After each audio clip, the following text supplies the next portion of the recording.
Oke, halo semuanya, apa kabar? Assalamualaikum warahmatullahi wabarakatuh. Bertemu lagi ya dengan saya, Ibu Retno Muninggar. Pada hari ini saya akan mengajar kuliah online. Ya, meskipun kita ketemunya di dunia maya, di media sosial, tapi semoga kalian bisa tetap fokus dan bisa mengikuti kuliah ini dengan baik ya. Ya, untuk outline materi hari ini kita akan bahas 3 hal ya. Yang pertama adalah pengertian lingkungan dan dampak lingkungan. Kemudian yang kedua tentang dampak lingkungan dari aktivitas pelabuhan perikanan. Dan yang ketiga, upaya pengelolaan lingkungan pelabuhan perikanan. Oke, baik, kita masuk ke definisi lingkungan ya. Di sini di slide ini dijelaskan bahwa lingkungan dapat didefinisikan sebagai semua faktor fisik, kimia, biologi, dan sosial yang mungkin memiliki efek langsung atau tidak langsung, segera atau kemudian pada semua makhluk hidup, di mana ruang lingkup lingkungan ini terdiri dari fisika, kimia, biologi, sosial, dan budaya. Ya. Sedangkan pengertian dampak lingkungan hidup itu adalah selisih atau perbedaan antara kondisi lingkungan tanpa dan dengan adanya proyek atau kegiatan atau usaha. Nah, bukan perbedaan antara sebelum dan sesudah. Jadi nanti bisa kita lihat dari ketika tidak ada kegiatan pembangunan pelabuhan ya, dan pada saat ada kegiatan pembangunan pelabuhan itu bagaimana dampaknya. Misalnya di sini kalau di slide ini ya, bagaimana ilustrasi dari dampak kualitas udara dari sisi kadar CO-nya itu pada saat dengan proyek dan tanpa proyek itu dihitung gapnya atau perbedaannya. Oke, untuk contoh dampak terhadap lingkungan di dalam aktivitas pelabuhan, baik itu prakonstruksi, konstruksi, operasi, dan pasca operasi, kita bisa lihat di dalam slide ini bahwa kegiatan-kegiatan aktivitas pelabuhan tersebut akan menimbulkan dampak lingkungan, baik itu udara, perairan, darat, sosial, dan ekonomi. Di mana udara pada saat konstruksi pelabuhan atau pembangunan pelabuhan biasanya banyak sekali alat-alat berat yang berjalan masuk ke wilayah tersebut, kemudian ada emisi, ada polusi ya, kemudian kebisingan dan juga sebaran debu. Kemudian pada saat operasional pelabuhan ya, dampak yang sering kali terjadi yang terkait dengan lingkungan itu adalah lingkungan perairan ya, di mana di dalam lingkungan perairan itu terjadi penurunan kualitas air yang bisa kita lihat salah satu parameternya yaitu kekeruhan dan peningkatan TSS. Kemudian dari sisi lingkungan darat ya, dengan adanya pembangunan pelabuhan bisa jadi kondisi di sana terjadi hilangnya vegetasi, kemudian hilangnya fauna yang tadinya hidup di sana. Kemudian adanya masalah pada hidrologi. Kemudian juga dari sisi sosial kita bisa lihat dengan adanya operasional pelabuhan di suatu wilayah maka akan memunculkan kesempatan bekerja dan juga perubahan perilaku pada masyarakat yang ada di sekitar pelabuhan, di mana dengan adanya pelabuhan maka akan banyak orang-orang yang berinteraksi dengan masyarakat di sekitar. Dan yang terakhir dari sisi ekonomi ya, jadi dampaknya ini pada saat operasional pelabuhan kita bisa lihat bahwa adanya kesempatan berusaha bisnis ya, dan juga peningkatan kegiatan ekonomi lokal. Dan dari sini kita bisa lihat bahwa ini adalah dampak primer ya terhadap udara, perairan, darat, sosial, dan ekonomi. Dan nantinya juga akan memberikan dampak sekunder terhadap biota ya, baik itu dari lingkungan perairannya dan juga dari lingkungan daratan itu ada resapan air ya yang semakin berkurang dengan adanya pembangunan pelabuhan. Dan pada akhirnya ada dampak tersiernya juga, yaitu dari sisi persepsi masyarakat, di mana dengan adanya dampak lingkungan yang ditimbulkan dari pembangunan maupun operasional pelabuhan ini ada dampak yang negatif ya terhadap yang dirasakan oleh masyarakat, maka akan memunculkan persepsi masyarakat yang kurang baik terhadap image dari pelabuhan perikanan tersebut.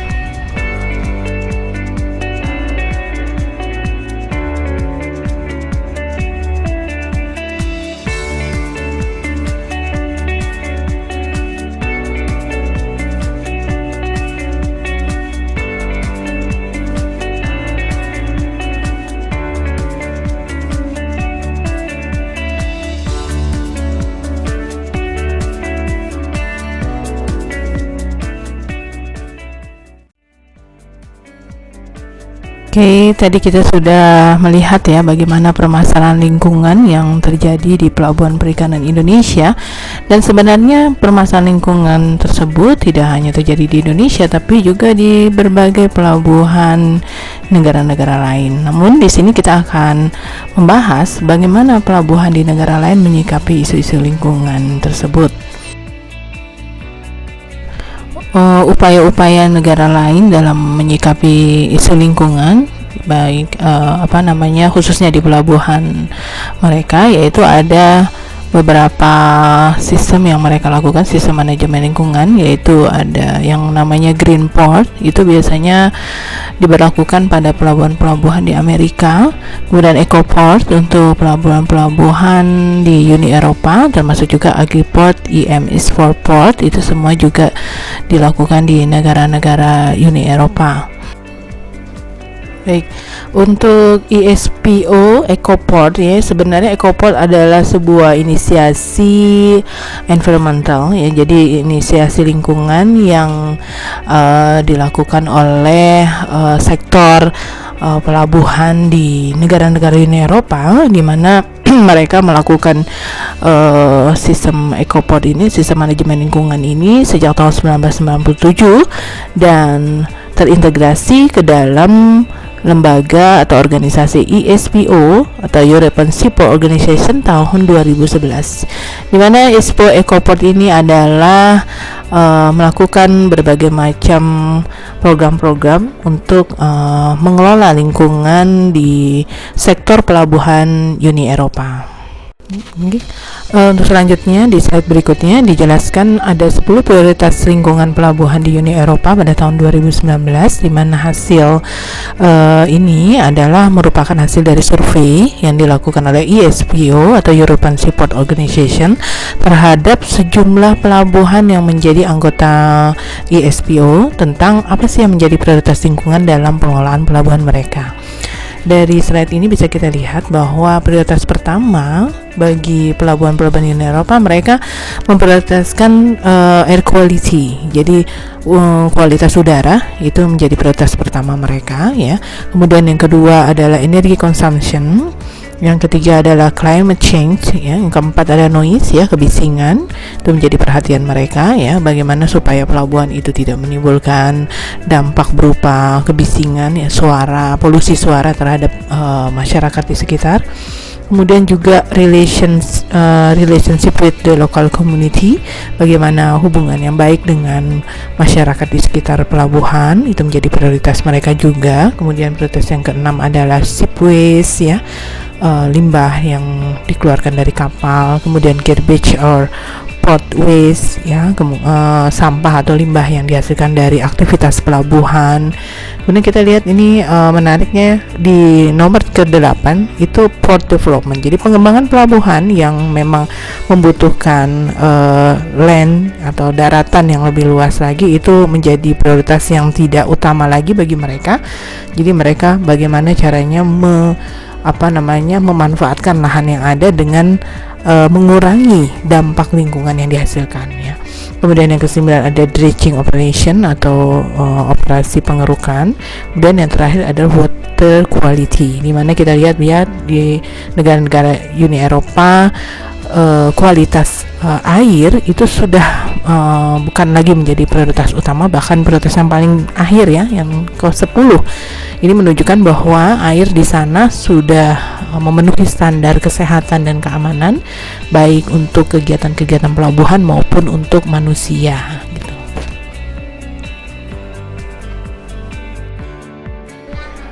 Oke, lalu bagaimana upaya pengelolaan lingkungan pelabuhan di Indonesia ya, khususnya pelabuhan perikanan?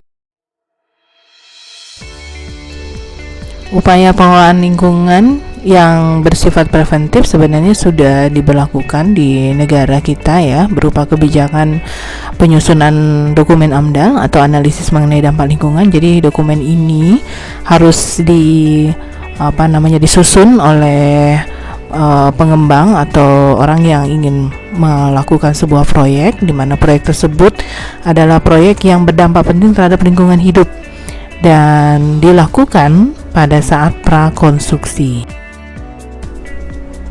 Berikut ini adalah skema pembagian AMDAL, UKL, UPL, dan SPPL. Jadi berdasarkan Undang-Undang 32 2009 itu tidak semua kegiatan itu wajib AMDAL. Hanya kegiatan-kegiatan atau proyek-proyek yang berdampak penting terhadap lingkungan hidup itu wajib AMDAL.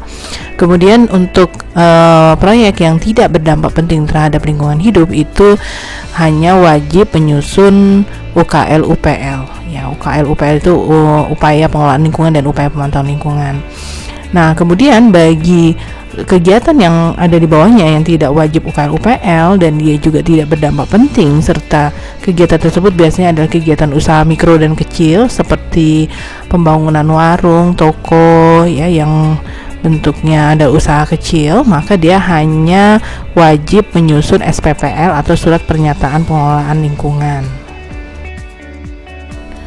Ya, berikutnya kita akan bahas tentang tujuan AMDAL. Tadi di slide sebelumnya sudah saya jelaskan bahwa AMDAL merupakan alat pengelolaan lingkungan hidup yang bersifat preventif, sehingga di sini untuk prioritas utama, yang prioritas tertinggi itu adalah yang pertama menghindari dampak dulu, ya.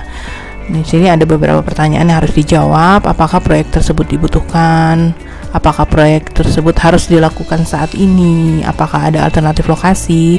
Ya, kemudian prioritas berikutnya ada meminimalisasi dampak, yaitu bagaimana mengurangi skala, besaran atau ukuran dampak yang terjadi apabila pembangunan proyek tersebut dilakukan. Apakah ada alternatif untuk proses, desain, bahan baku dan bahan bantu yang bisa meminimalisasi dampak, ya. Kemudian yang terakhir, prioritas paling rendah itu adalah melakukan mitigasi atau kompensasi dampak. Di sini bisa berupa memberikan kompensasi atau ganti rugi terhadap lingkungan yang rusak, misalnya ganti rugi lahan, pengembangan bank mitigasi dan sebagainya. Yang ini merupakan prioritas yang paling rendah yang bisa dilakukan pada saat pembangunan sebuah pelabuhan, ya, misalnya dengan melihat beberapa hal yang menjadi tujuan utama dari AMDAL. Ya, selain AMDAL, regulasi-regulasi terkait lingkungan yang ada di Indonesia sebenarnya sudah sangat banyak, ya. Jadi ada yang terkait dengan perlindungan dan pengelolaan lingkungan hidup tadi, ya, yang membahas tentang AMDAL 32 tahun, Undang-Undang 32 tahun 2009, juga terkait dengan bagaimana sistem penyediaan air minum, sumber daya air, pengelolaan kualitas air, ya. Kemudian Badan Pengendalian Dampak Lingkungan, pengelolaan limbah, pengelolaan lingkungan hidup dan pengendalian pencemaran air, dan juga regulasi yang terkait dengan perikanan itu sebenarnya sudah ada. Namun permasalahan regulasi-regulasi tersebut seolah berdiri sendiri dan tidak saling terkait dan tidak membentuk sebuah sistem yang memang ditujukan untuk pengelolaan lingkungan seperti IMS yang sudah dilakukan oleh negara-negara di negara Eropa tadi, ya. Dan ini menjadi sebuah PR besar bagi Indonesia, bagaimana regulasi-regulasi yang baik tadi yang sudah ada tadi bisa menjadi sebuah sistem yang komprehensif, ya, dalam pengelolaan, ya. Jadi kalau kita kembali kepada permasalahan lingkungan pelabuhan yang sudah dijelaskan di awal-awal slide tadi, ya, adanya pencemaran perairan, ada pencemaran udara maupun pencemaran tanah, maka mau tidak mau memang solusinya harus ada pengelolaan pelabuhan yang ramah lingkungan, pengelolaan pelabuhan yang based on aspek lingkungan, yang berdasarkan aspek lingkungan, di mana kita bisa melihat bagaimana negara-negara maju sudah memulai lebih dulu, ya, bagaimana mengelola lingkungan pada pelabuhan-pelabuhan mereka.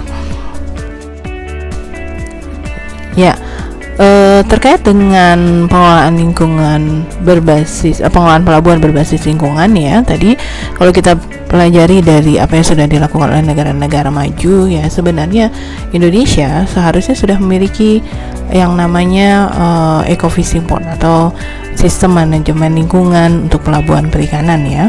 Dan dimana standarnya ini tidak hanya dari sisi lingkungan fisik, tetapi juga bagaimana mengaitkan aspek-aspek lainnya, ya, seperti adanya aspek kelembagaan, sosial ekonomi, kemudian hasil tangkapan, pengawasan, dan juga lingkungan fisik itu sendiri.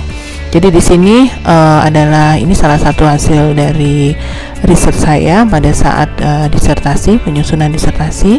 Ini adalah standar parameter Ecofishing Port dalam pengelolaan pelabuhan perikanan dengan saya ambil kasusnya adalah PPS Nizam Zahman, di mana untuk pengelolaan Ecofishing Port sendiri itu membutuhkan 5 aspek yang harus saling terkait satu sama lainnya. Ya, misalnya di sini lingkungan fisik itu kita harus memperhatikan kualitas perairan, tingkat kebersihan kawasan, ya, pembuangan limbah cair dan ketersediaan air bersih. Ini adalah standar minimalnya ya.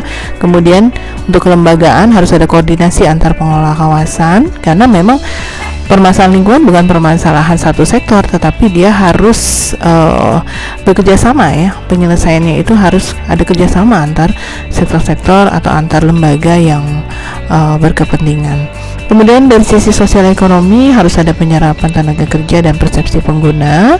Harus perhatikan persepsi pengguna, maksudnya di sini. Kemudian dari hasil tangkapan, ini bagaimana kita melihat volume dari atau kualitas dari hasil tangkapan, kemudian nilai ekspor ya, dan juga yang terakhir adanya pengawasan. Seringkali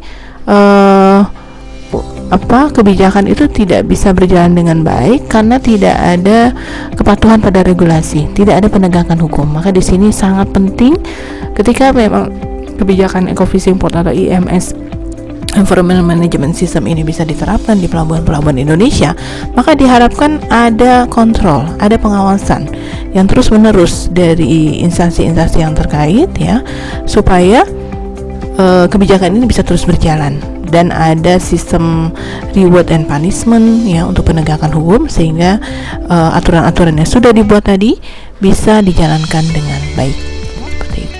Ya, demikian kuliah kita hari ini. Semoga materi yang terkait dengan dampak lingkungan pelabuhan perikanan bisa memberikan tambahan wacana bagi kalian semua, sehingga bisa melihat lebih luas ya tentang pengelolaan pelabuhan ini, tidak hanya sekedar dari sisi port development ya, pengembangan pelabuhan dari sisi fasilitas atau maupun aktivitasnya, namun juga kita melihat bahwa isu lingkungan menjadi isu yang general ya, yang diangkat oleh di semua aspek, tidak hanya pelabuhan tapi seluruh aspek itu sudah mengarah ke sana karena daya dukung lingkungan kita sudah semakin rendah. Pencemaran sudah terjadi di mana-mana, sehingga menjadi hal yang sangat penting ya untuk kita kaji, untuk kita analisis lebih dalam tentang aspek lingkungan dalam pengelolaan pelabuhan ini. Dan semoga apa yang saya sampaikan bisa bermanfaat untuk kalian semua. Terima kasih atas perhatiannya, dan kita berjumpa pada sesi berikutnya. Dalam kondisi seperti ini, saya berharap tetap jaga kesehatan, stay healthy, stay safe, dan bersama-sama kita lawan wabah ini ya dengan stay at home ya, dengan menjaga kesehatan dan social or physical distancing. Semoga kita sama-sama berdoa semoga wabah ini bisa segera berakhir di dunia ini. Amin. Terima kasih. Assalamualaikum warahmatullahi wabarakatuh.